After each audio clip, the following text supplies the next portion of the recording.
Welcome back, CSE 235, to ex8-codepen part 2, and we're just going to do a little bit of JavaScript in here and just try to introduce something just a little different that we haven't worked with yet, and we'll also show some of the analyzing that happens in here, and I'll just show a couple things here. I'll go to the HTML. I guess I'll go here first, and you can see under here they have something called Analyze, and I'll hit Analyze, and I'll stretch this out, or I'll double click on it to kind of max it, and if it doesn't maximize it, just hit Maximize. And there's my HTML, and it's giving me some warnings. It's saying classes are used in HTML but not found in any style sheet, and I'm not sure where that is yet because I'm not seeing classes in here that I created, so it's probably part of my JavaScript that's in here.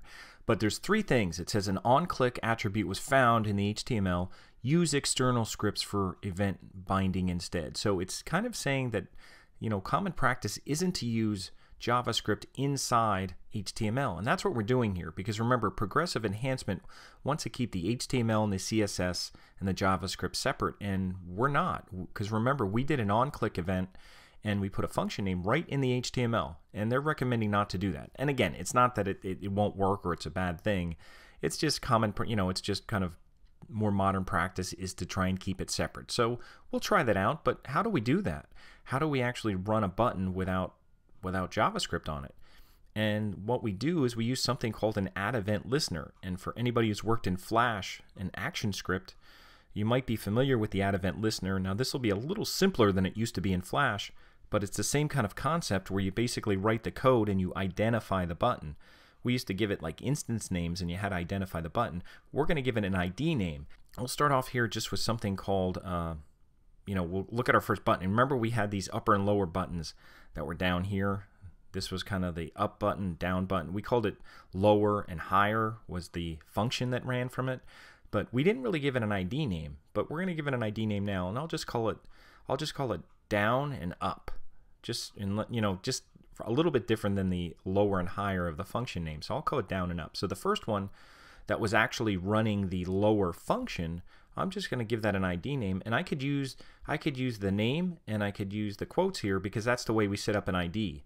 If you remember, when we have an ID, it's ID equals, and then the ID name is in quotes. So we're going to do the same thing here, and I'm going to do it with this button for the first button, which is lower, and I'll just change onClick to ID, and I'll change lower, and I'll give it an ID name, and I'll call that down. We'll just use up and down for our ID name. So that ID name, that's going to identify the button. That's all we're doing, is we're going to identify the button. And then as long as we're doing that, we're going to do the one called higher, and I'm going to call that one up. And again, just identifying the button. It's just like the up arrow and down arrow. And then make sure on-click changes to ID. So we now have ID names, and as long as we're here, we might as well do the one that runs the main function. We call that check meal. And I'm just going to call that ID, and I'll just call it, now if we look at it, it doesn't say check meal, it says ctip, so maybe I'll just call it ctip just so we kind of match up the visual that we're seeing. So I'll just call it ctip, and again, these are just to identify the buttons. Now we're just like giving them names so we can talk to them, just like we talk to fields. The same way we get element by ID to kind of get a value from a field or to put something in a field, we're doing the same thing. So we're just identifying the button. So now we're identifying three buttons with three ID names called down, up, and ctip. So they have ID names now. So what we're going to do, and I'll move this down so we could kind of concentrate on our JavaScript. That's all we're going to do here in our HTML. And if I analyze my HTML, I'll do that again.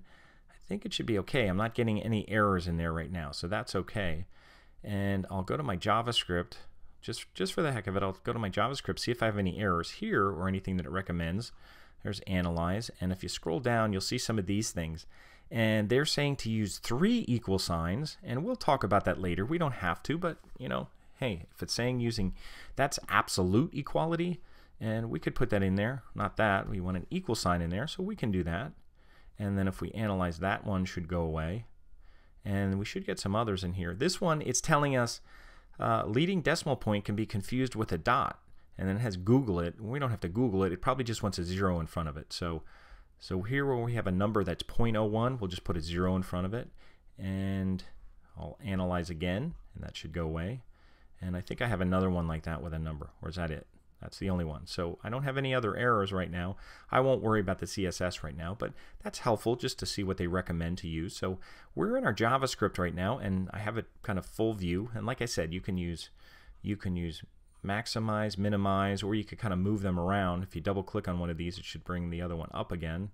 There's our CSS, but I'll double click on the JavaScript and kind of maximize that. You could still get to the CSS and HTML here, but we're going to focus on our JavaScript right now. And I'll move this up a little. I guess I don't really have to do much with it right now. But what I want to do now is look at my JavaScript. Now, remember, we're not going to run our JavaScript from our HTML. We're not going to use that onClick event. What we are going to do, and I'll just show you where to find this. I'll go to W3 Schools, I'll go to JavaScript, and I'll show you where to go. If you scroll all the way down, you're going to find something called, it's part of the DOM, which is the document object model. That's kind of finding your way around the HTML elements. There's something called DOM Event Listener, and you could go find it there. And it's called the addEventListener. And again, if you worked in ActionScript, this will be very familiar. And the way this works, it isn't that complicated. It's easier than the way it used to be with, it's not as strict as it was with ActionScript. And the way it works is it says it goes document.getElementById. It identifies the button. You know, we used up and down and ctip as the ID name, and then it uses a property called addEventListener. And then inside of there, it has two things. It has the event, which it doesn't use onClick. It just uses click, and then it has the function. And notice the function doesn't have the parentheses. It's just the function name. So if you looked at it in the code, and I'll stretch this out a little bit, you can see this is where it's at. It has document get element by ID. It has there's the button ID name. There's the addEventListener. Notice that it has a capital E, a capital L, and a small a at the beginning, camel case, and then here's the click event, a comma, and then there's the function name. And notice it doesn't use the parentheses like the function name uses here. It just lists the function name, so you just have to remember to do that. So we don't want parentheses in there, but notice that they're in there kind of as arguments or as parameters in the addEventListener. So we're going to have to put them in there, but without the parentheses. So you could copy this if you want, or you could just type it. I'm just going to go type it, and I'm going to put it right above the actual function that we're going to use. So here's my function for lower, and I'll just hit a return, and I'll just do document. Well, who wants to type it? I'll copy the one up here. Who wants to type all that stuff? So I'll just copy it, and I'll use one that's similar to it, so I don't have to type so much. Document get element by ID, and the ID I'm going to use first for lower is going to be down, because that's what I called the button. It's called down, and it's not going to be value. It's going to be addEventListener.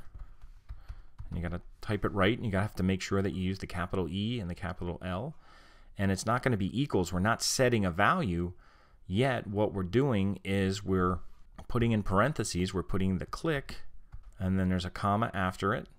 And then we're going to put the function, which is the one right here, lower.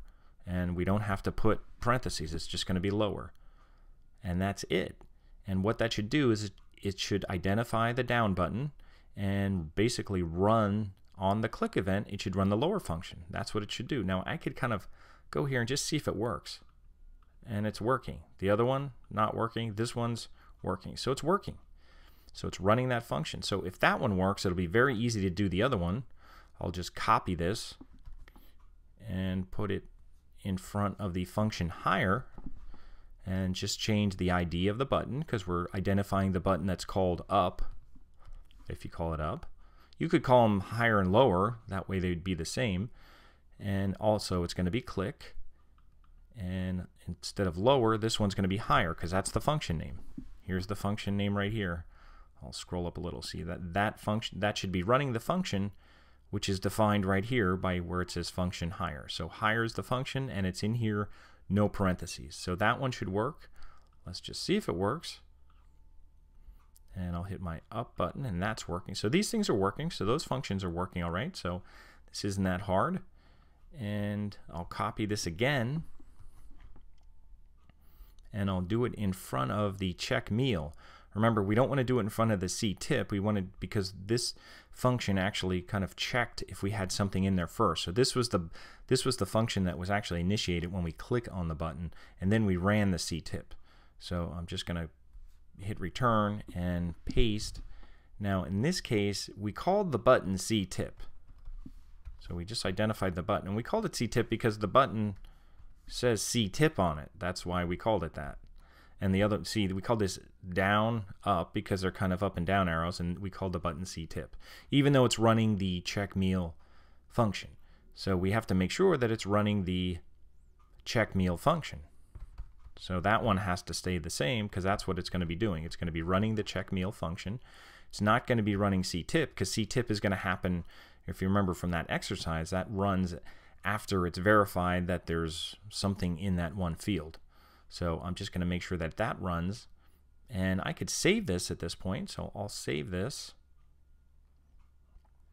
and I could go to view. I could even go to full page view. I should be able to do that. And now this thing won't look any different. I'll hit ctip, and there's my alert, and I'll just put 100 in there because I know that it should be, you know, $15. And there's 15. I'll just put it up to 20, make sure it goes up, and that works. Make sure it goes down below 15, and that works. So everything's working. I'll go back to my view here, and I'll go back to editor view, and that's where I was. And when you go back there, it might set up the 3 in a row, or you could just kind of stretch these out and look at all 3. The last thing I want to do here, now that I save this, is I just want to go back to my profile. And your profile is actually, you may want to go here, but your profile is actually where it shows you your pens and your collection. So I'm just going to go to pens right now, and I'm going to see a pen there, and I'll just make sure that when I go on here, that it's adding it to collection. I'm not sure if it's in my collection yet, so I'm going to say add to collection. If you just hover over here, you have to hover over it. I'm going to say add to collection, and I'll put it in my CSC 235 collection, and it should be added. So then if I go to collections, I should see 235, and I could click on it. It says there's one pen in there, and there it is. So if I ever want to go back to here, I could just click on it and edit it. And what you're going to do is you're just going to copy this, Command C or Control C, and you're going to email me this URL, and then I'll see your pen. And it would probably have your username in here, and it's not creating a special URL, it just makes a random one. But you're just going to send me that URL, and then that's all. I'll just make sure it works. I'll make sure that you have your CodePen set up, and it gives you a little opportunity to kind of work in this little playground. So hopefully this will be something we'll use a little bit more. A lot of front-end web developers work in CodePen. It was actually set up by Chris Coyer, who's kind of a CSS guru. So if you check more about CodePen, you'll read about him. So it's kind of a nice, there's other software that does this. There's JSBin, there's JS Fiddle, there's GitHub, there's all kinds of things that do this, but CodePen's very popular. It's kind of a nice interface. I like the black background, and I find it fairly easy to work with once you get used to it a little bit. So we'll use this a little bit more. We'll even use it, there's a console down here, so eventually we can kind of print out console messages down here. If we ever want to check variables or errors or things like that, we can use the console to kind of print out some information for us. So we'll use that a little bit more. So we're going to use this probably a little bit more. We're probably done with using the JSDo editor because I like this one. I like that you can use HTML, CSS, and JavaScript, and you don't have to have them all together in one file. So that's ex8-codepen. You just have to send the URL that you had for your pen, and that's about it. If you have any questions, just let me know.